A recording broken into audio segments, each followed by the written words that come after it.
Yada yada hi sandeha, yada margana drishyate, sarathi udayate, jnana dipena margam darshati. Whenever there is doubt, whenever the path ahead is not visible, a guide rises, and with the lamp of knowledge shows the way.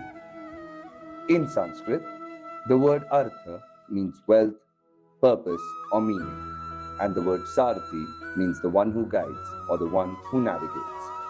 Together, Arthasarathi is the navigator of wealth, the guide on all your financial journeys. Not to make decisions for you, but to give you what you need the most: clarity, conviction, and the courage to act. Arthasarathi stands on 4 pillars. The first is people, because every rupee has a face behind it, a family behind it, and a dream behind it.